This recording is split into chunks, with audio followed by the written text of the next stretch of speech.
Reconciliation Services, we're working to rebuild the community on 31st and Truce, which has been segregated for years. And we realize that we have to actually approach that holistically, which means in order to help the community, we have to actually start helping the individuals. And when we're helping the individuals, they aren't just individuals, they're part of a family, and then reconnect them back into a healthy community. So we're working from both sides of the street, so to speak. We're working from the community angle and from the individual angle.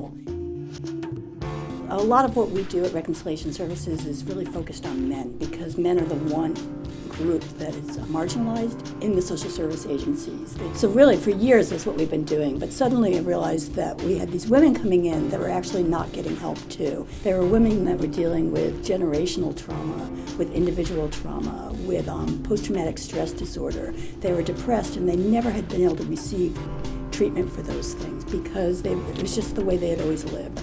So we created what's called the SNAP group, and it's strength, energy, and power. And it brings women in that have never received treatment before for any sort of mental health issues or the trauma they've been experiencing, and allows them a safe environment with licensed MSWs to work with them and begin to just look at the traumas they're dealing with and begin to see that they don't have to live that way, that they actually can get better.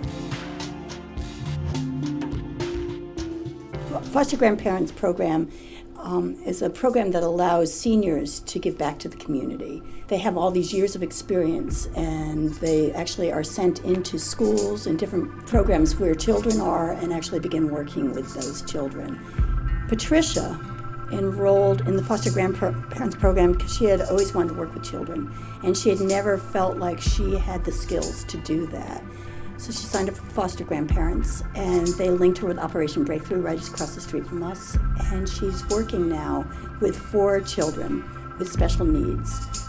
Well, working with the foster grandparents and being with the children has actually made me feel like a real whole person. Being a foster grandparent makes me proud. I tell everyone I'm a foster grandparent because I am very proud of the program. It gives me a sense of ability to go on. It pretty much makes my day.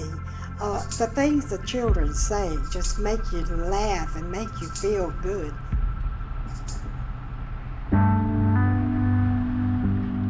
The role of fathers is paramount to the success of any community. Our ReEngage program is addressing this need head on. We're training men in the basics of fatherhood and responsibility through our Man Class.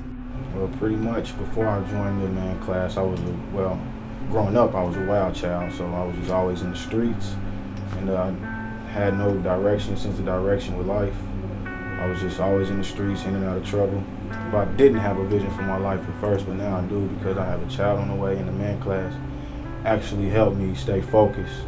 It's helped me be employed, it's helped me take care of my family, and it's gave me a ton of vision for my life, and I'm still helping my community out and trying to show them the right way. There's still bad people in my neighborhood, but at least they can see that there's somebody young still trying to do right.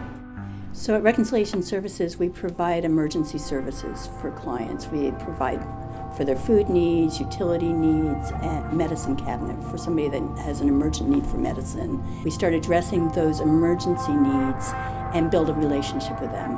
And then through that relationship, we can actually start taking them even further than that emergency and get them united with a caseworker. I had lost my children, and I had a drug problem, and I didn't know which way to turn. I came to Reconciliation Services, and they gave me a case manager, and she was the greatest thing that happened to me. I was giving up, and she brought hope back into my life. Reconciliation Services gave me back custody of my children. They wrote letters to the judge. They wrote letters about my recovery and the steps that I was going through in this program.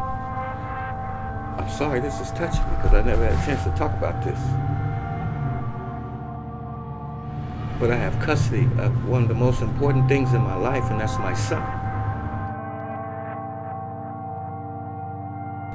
Reconciliation Services gave me the tools They gave me the tools back to where I could complete something. I used to start things and never would finish. Now I can finish what I started. They gave me the hope back into my life. I have hope now.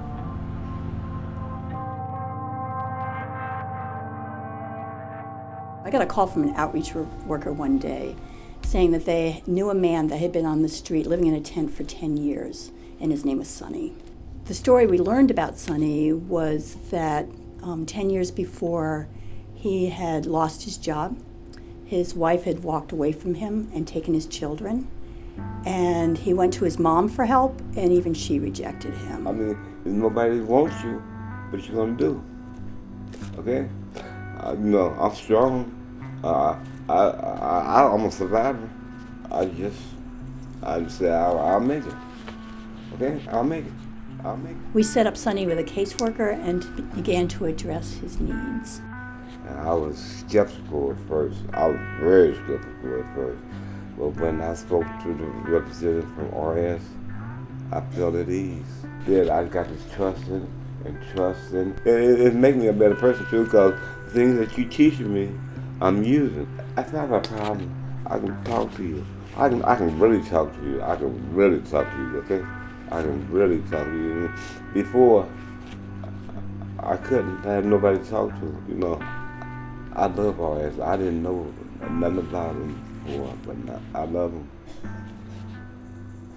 I know him. By the grace of God, you saved me. I know that with your direction, that I'm right. And if something's wrong, you'll let me know. I have full faith in you. I know y'all guys are good. I mean, I love you. Stop it. This is the heart of who we are. Our overall goal is to bring the community to a self-sustaining place where we're no longer needed. We see ourselves as scaffolding, a support to the community. Our hope is that one day we'll be able to take down that scaffolding and see a beautiful and thriving community.